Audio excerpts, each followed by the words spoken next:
Hello ਦੋਸਤੋ, welcome to digital study. ਅੱਜ ਦੀ ਇਸ ਵੀਡੀਓ ਵਿੱਚ ਆਪਾਂ ਡਿਸਕਸ ਕਰਾਂਗੇ historical background of Indian constitution. India ਦੇ ਕੌਂਸਟੀਟਿਊਸ਼ਨ ਦਾ ਜੋ ਹਿਸਟੋਰੀਕਲ ਬੈਕਗਰਾਉਂਡ ਹੈ ਉਹ ਅੱਜ ਦੀ ਇਸ ਵੀਡੀਓ ਵਿੱਚ ਆਪਾਂ ਡਿਸਕਸ ਕਰਾਂਗੇ। ਇਹ ਪਾਰਟ ਸੈਕਿੰਡ ਹੈ। ਪਾਰਟ ਫਸਟ ਆਪਾਂ ਪਹਿਲਾਂ ਹੀ ਡਿਸਕਸ ਕਰ ਚੁੱਕੇ ਹਾਂ। ਜੇ ਤੁਸੀਂ ਉਹ ਪਾਰਟ ਨਹੀਂ ਦੇਖਿਆ ਤਾਂ ਉਸਦਾ ਲਿੰਕ ਪ੍ਰੋਵਾਈਡ ਕਰ ਦਿੱਤਾ ਗਿਆ ਤੇ ਤੁਸੀਂ ਉਹ ਪਾਰਟ ਉੱਥੇ ਜਾ ਕੇ ਦੇਖ ਸਕਦੇ ਹੋ। ਤਾਂ ਅੱਜ ਦੀ ਵੀਡੀਓ ਸ਼ੁਰੂ ਕਰਦੇ ਹਾਂ। ਉਸ ਤੋਂ ਪਹਿਲਾਂ ਜੇ ਤੁਸੀਂ ਚੈਨਲ ਤੇ ਨਵੇਂ ਹੋ ਤਾਂ ਪਲੀਜ਼ ਚੈਨਲ ਨੂੰ ਸਬਸਕ੍ਰਾਈਬ ਕਰ ਲਓ ਤੇ ਬੈਲ ਆਈਕਨ ਨੂੰ ਪ੍ਰੈਸ ਕਰ ਦਿਓ ਤਾਂ ਕਿ ਟਾਈਮ ਟੂ ਟਾਈਮ ਨੋਟੀਫਿਕੇਸ਼ਨ ਤੁਹਾਡੇ ਤੱਕ ਪਹੁੰਚਦੀ ਰਹੇ। ਤਾਂ ਅੱਜ ਦੀ ਵੀਡੀਓ ਸ਼ੁਰੂ ਕਰਦੇ ਹਾਂ।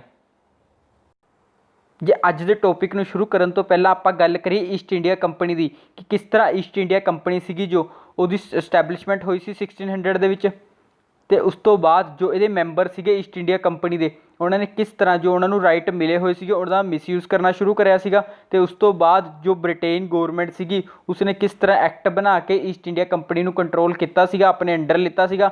ਇਹ ਸਭ ਆਪਾਂ ਲਾਸਟ ਵੀਡੀਓ ਪਾਰਟ ਫਸਟ ਦੇ ਵਿੱਚ ਆਪਾਂ ਡਿਸਕਸ ਕੀਤਾ ਸੀਗਾ। ਜੋ ਇਹ ਅੱਜ ਦੀ ਵੀਡੀਓ ਹੈ ਜਿਸ ਦੇ ਵਿੱਚ ਆਪਾਂ ਡਿਸਕਸ ਕਰਾਂਗੇ ਗਵਰਨਮੈਂਟ ਆਫ ਇੰਡੀਆ ਐਕਟ 1858। ਜੋ ਗਵਰਨਮੈਂਟ ਆਫ ਇੰਡੀਆ ਐਕਟ 1858 ਹੈ ਇਹਦਾ ਜੋ ਮੇਨ ਕਾਰਨ ਸੀਗਾ ਉਹ ਸੀਗਾ ਰਿਵੋਲਟ ਆਫ 1857। ਜੋ ਇਹ ਰਿਵੋਲਟ ਹੋਇਆ ਸੀ 1857 ਦੇ ਵਿੱਚ, ਇਹਦਾ ਮੇਨ ਕਾਰਨ ਸੀਗਾ ਕਿ ਜੋ ਇੰਡੀਆ ਦੇ ਲੋਕ ਸੀਗੇ ਉਹ ਈਸਟ ਇੰਡੀਆ ਕੰਪਨੀ ਤੋਂ ਬਹੁਤ ਜ਼ਿਆਦਾ ਦੁਖੀ ਹੋ ਗਏ ਸੀਗੇ। ਇਸ ਕਰਕੇ ਉਹਨਾਂ ਨੇ ਈਸਟ ਇੰਡੀਆ ਕੰਪਨੀ ਦੇ ਵਿਰੁੱਧ ਇੱਕ ਰਿਵੋਲਟ ਸ਼ੁਰੂ ਕੀਤਾ ਸੀਗਾ ਜਿਸ ਨੂੰ ਕਿ ਰਿਵੋਲਟ ਆਫ 1857 ਕਿਹਾ ਜਾਂਦਾ ਹੈ। ਤੇ ਇਹ ਜੋ ਰਿਵੋਲਟ ਸੀਗਾ 1857 ਵਾਲਾ, ਇਸ ਨੂੰ ਫਸਟ ਵਾਰ ਆਫ ਇੰਡੀਪੈਂਡੈਂਸ ਵੀ ਕਿਹਾ ਜਾਂਦਾ ਹੈ। ਇਹ ਵੀ ਮੋਸਟ ਇੰਪੋਰਟੈਂਟ ਕੁਐਸਚਨ ਹੈ ਜੋ ਪ੍ਰੀਵੀਅਸ ਈਅਰ ਐਗਜ਼ਾਮ ਦੇ ਵਿੱਚ ਬਹੁਤ ਟਾਈਮ ਪੁੱਛਿਆ ਗਿਆ ਕਿ ਫਸਟ ਵਾਰ ਆਫ ਇੰਡੀਪੈਂਡੈਂਸ ਕਿਸ ਨੂੰ ਕਿਹਾ ਜਾਂਦਾ ਹੈ। ਤਾਂ ਇਹ ਕਿਹਾ ਜਾਂਦਾ ਰਿਵੋਲਟ ਆਫ 1857 ਨੂੰ। ਤਾਂ ਤੁਹਾਨੂੰ ਇਹ ਵੀ ਧਿਆਨ ਦੇ ਵਿੱਚ ਰੱਖਣਾ ਹੈ। ਤੇ ਇਹ ਜੋ ਰਿਵੋਲਟ ਹੋਇਆ ਸੀ 1857 ਦਾ, ਇਸ ਤੋਂ ਬਾਅਦ ਜੋ ਬ੍ਰਿਟੇਨ ਗੌਰਮੈਂਟ ਸੀਗੀ ਉਹ ਗਵਰਨਮੈਂਟ ਆਫ ਇੰਡੀਆ ਐਕਟ 1858 ਲੈ ਕੇ ਆਈ ਸੀ। ਤੇ ਉਹਨਾਂ ਨੇ ਲੋਕਾਂ ਨੂੰ ਕਿਹਾ ਸੀਗਾ ਕਿ ਇਹ ਗੁੱਡ ਗਵਰਨਮੈਂਟ ਐਕਟ ਹੈ, ਇਹ ਲੋਕਾਂ ਦੀ ਭਲਾਈ ਦੇ ਲਈ ਹੈ। ਤੇ ਇਸ ਤੋਂ ਬਾਅਦ ਜੋ ਈਸਟ ਇੰਡੀਆ ਕੰਪਨੀ ਸੀਗੀ ਉਹਦਾ ਐਂਡ ਕਰਤਾ ਸੀਗਾ। ਤੇ ਜੋ ਈਸਟ ਇੰਡੀਆ ਕੰਪਨੀ ਦੀ ਪਾਵਰ ਸੀਗੀਆਂ ਇਹ ਟਰਾਂਸਫਰ ਕਰ ਦਿੱਤੀਆਂ ਗਈਆਂ ਸੀਗੀਆਂ ਜੋ ਬ੍ਰਿਟੇਨ ਦੀ ਰਾਣੀ ਸੀਗੀ ਉਸ ਨੂੰ। ਤੇ ਇਸ ਤੋਂ ਬਾਅਦ ਜੋ ਕੋਰਟ ਆਫ ਡਾਇਰੈਕਟਰ ਸੀਗੇ ਤੇ ਬੋਰਡ ਆਫ ਕੰਟਰੋਲ ਸੀਗੇ ਇਹਨਾਂ ਨੂੰ ਵੀ ਅਬੋਲਿਸ਼ ਕਰਤਾ ਸੀਗਾ। ਤੇ ਜੋ ਗਵਰਨਰ ਜਨਰਲ ਦੀ ਪੋਸਟ ਸੀਗੀ ਇੰਡੀਆ ਦੇ ਵਿੱਚ ਉਹਨੂੰ ਕਨਵਰਟ ਕਰਕੇ ਵਾਇਸਰੋਏ ਆਫ ਇੰਡੀਆ ਦੀ ਪੋਸਟ ਬਣਾ ਦਿੱਤਾ ਗਿਆ ਸੀਗਾ। ਤੇ ਜੋ ਫਸਟ ਵਾਇਸਰੋਏ ਬਣੇ ਸੀਗੇ ਇੰਡੀਆ ਦੇ ਵਿੱਚ ਉਹ ਸੀਗੇ ਲੋਰਡ ਕੈਨਿੰਗ। ਇਹ ਵੀ ਮੋਸਟ ਇੰਪੋਰਟੈਂਟ ਕੁਐਸਚਨ ਹੈ ਜੋ ਪ੍ਰੀਵੀਅਸ ਈਅਰ ਐਗਜ਼ਾਮ ਦੇ ਵਿੱਚ ਬਹੁਤ ਵਾਰੀ ਪੁੱਛਿਆ ਗਿਆ ਕਿ ਫਸਟ ਵਾਇਸਰੋਏ ਕਿਹਨੂੰ ਕਿਹਾ ਜਾਂਦਾ ਹੈ, ਤਾਂ ਉਹ ਕਿਹਾ ਜਾਂਦਾ ਲੋਰਡ ਕੈਨਿੰਗ ਨੂੰ। ਤਾਂ ਇਹ ਵੀ ਤੁਹਾਨੂੰ ਧਿਆਨ ਦੇ ਵਿੱਚ ਰੱਖਣਾ ਹੈ। ਤੇ ਇਸ ਤੋਂ ਇਲਾਵਾ ਜੋ secretariat of state the post ਹੈ ਇਹ ਨਿਊ ਪੋਸਟ ਕ੍ਰੀਏਟ ਕੀਤੀ ਗਈ ਸੀਗੀ। ਇਹ ਜੋ ਸੈਕਟਰੀਏਟ ਆਫ ਸਟੇਟ ਹੁੰਦੇ ਸੀਗੇ ਇਹ ਯੂਜ਼ ਕਰਦੇ ਸੀਗੇ ਕਰਾਊਨ ਦੀ ਪਾਵਰ ਦਾ, ਰਾਣੀ ਦੀ ਪਾਵਰ ਦਾ ਇੰਡੀਆ ਦੇ ਵਿੱਚ ਯੂਜ਼ ਕੀਤਾ ਜਾਂਦਾ ਸੀਗਾ ਸੈਕਟਰੀਏਟ ਆਫ ਸਟੇਟ ਦੇ ਦੁਆਰਾ। ਤੇ ਇਹਨਾਂ ਦੀ ਹੈਲਪ ਕੀਤੀ ਜਾਂਦੀ ਸੀਗੀ ਜੋ 15 ਮੈਂਬਰ ਦੀ ਇੱਕ ਕੌਂਸਲ ਬਣਾਈ ਹੋਈ ਸੀ ਉਹਨਾਂ ਦੁਆਰਾ, ਜਿਸ ਨੂੰ ਕਿ ਕੌਂਸਲ ਆਫ ਇੰਡੀਆ ਕਿਹਾ ਜਾਂਦਾ ਸੀਗਾ। ਤੇ ਇਸ ਤੋਂ ਇਲਾਵਾ ਜੋ ਇੰਡੀਆ ਸੀਗਾ ਉਹਨੂੰ ਡਿਵਾਈਡ ਕੀਤਾ ਹੋਇਆ ਸੀਗਾ ਛੋਟੇ ਛੋਟੇ ਪ੍ਰੋਵਿੰਸਿਸ ਦੇ ਵਿੱਚ। ਤੇ ਹਰ ਇੱਕ ਪ੍ਰੋਵਿੰਸਿਸ ਦਾ ਹੈੱਡ ਹੁੰਦਾ ਸੀਗਾ ਗਵਰਨਰ ਜਾਂ ਲੈਫਟੀਨੈਂਟ ਗਵਰਨਰ। ਤੇ ਇਹਨਾਂ ਗਵਰਨਰ ਜਾਂ ਲੈਫਟੀਨੈਂਟ ਗਵਰਨਰ ਦੀ ਹੈਲਪ ਕੀਤੀ ਜਾਂਦੀ ਸੀ ਐਗਜ਼ੀਕਿਊਟਿਵ ਕੌਂਸਲ ਦੇ ਦੁਆਰਾ। ਤੇ ਇਹ ਜੋ ਗਵਰਨਰ ਹੁੰਦੇ ਸੀਗੇ ਇਹ ਰਿਸਪੌਂਸੀਬਲ ਹੁੰਦੇ ਸੀਗੇ ਸੈਕਟਰੀਏਟ ਆਫ ਸਟੇਟ ਦੇ ਪ੍ਰਤੀ। ਤੇ ਜੋ ਸੈਕਟਰੀਏਟ ਆਫ ਸਟੇਟ ਹੁੰਦਾ ਸੀਗਾ ਇਹ ਰਿਸਪੌਂਸੀਬਲ ਹੁੰਦਾ ਸੀਗਾ ਬ੍ਰਿਟੇਨ ਪਾਰਲੀਮੈਂਟ ਦੇ ਪ੍ਰਤੀ। ਤਾਂ ਇਸ ਤਰ੍ਹਾਂ ਜੋ ਬ੍ਰਿਟਿਸ਼ ਪਾਰਲੀਮੈਂਟ ਸੀਗੀ ਉਹ ਇੰਡੀਆ ਨੂੰ ਕੰਟਰੋਲ ਕਰਨਾ ਸ਼ੁਰੂ ਕਰਤਾ ਸੀਗਾ। ਜੋ ਸਾਡਾ ਨੈਕਸਟ ਐਕਟ ਹੈ ਉਹ ਹੈ ਇੰਡੀਆ ਕੌਂਸਲ ਐਕਟ 1861। ਜੋ ਇੰਡੀਆ ਕੌਂਸਲ ਐਕਟ ਸੀਗਾ 1861 ਵਾਲਾ, ਉਸ ਦੇ ਵਿੱਚ ਜੋ ਵਾਇਸਰੋਏ ਸੀਗੇ ਉਹਨਾਂ ਨੂੰ ਪਾਵਰ ਮਿਲ ਗਈ ਸੀ ਕਿ ਉਹ ਨੋਮੀਨੇਟ ਕਰ ਸਕਦੇ ਨੇ ਕੁਝ ਇੰਡੀਅਨਸ ਨੂੰ as a non official member ਆਪਣੀ ਕੌਂਸਲ ਦੇ ਵਿੱਚ। ਇਸ ਕਰਕੇ 1862 ਦੇ ਵਿੱਚ 3 ਇੰਡੀਅਨਸ ਨੂੰ as a non official member ਆਪਣੀ ਕੌਂਸਲ ਦੇ ਵਿੱਚ ਉਹਨਾਂ ਦੁਆਰਾ ਅਪੋਇੰਟਡ ਕੀਤਾ ਗਿਆ ਸੀਗਾ।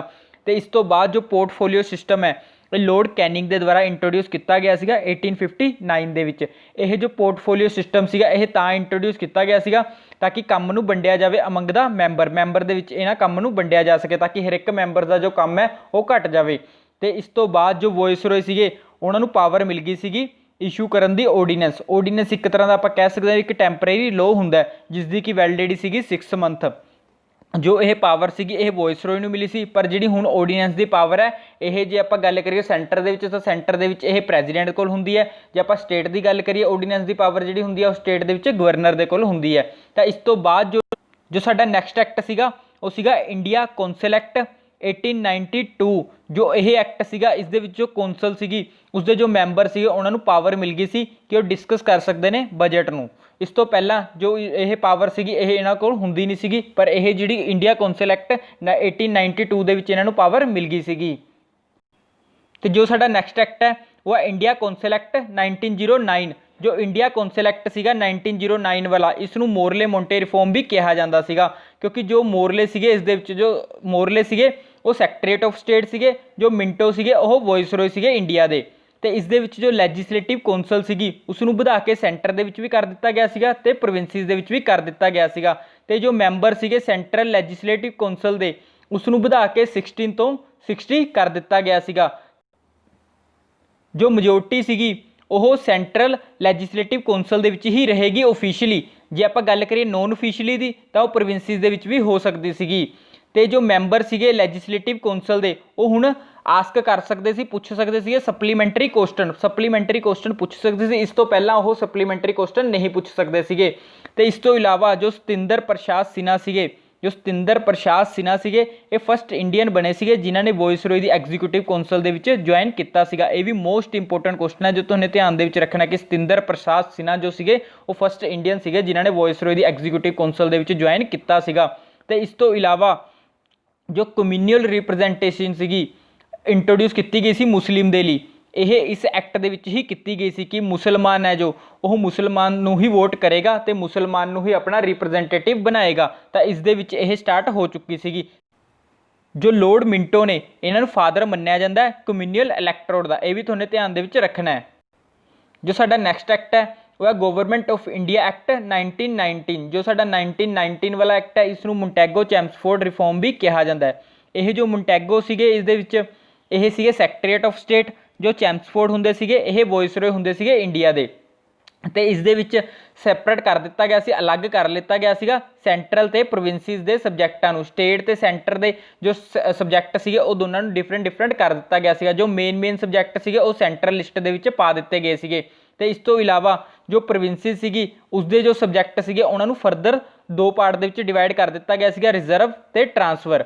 ਜੋ ਰਿਜ਼ਰਵ ਸੀਗੇ ਉਹ ਮੇਨ ਸਬਜੈਕਟ ਸੀਗੇ, ਜੋ ਟਰਾਂਸਫਰ ਸੀਗੇ ਉਹ ਇੰਨੇ ਜ਼ਿਆਦਾ ਮੇਨ ਨਹੀਂ ਸੀਗੇ।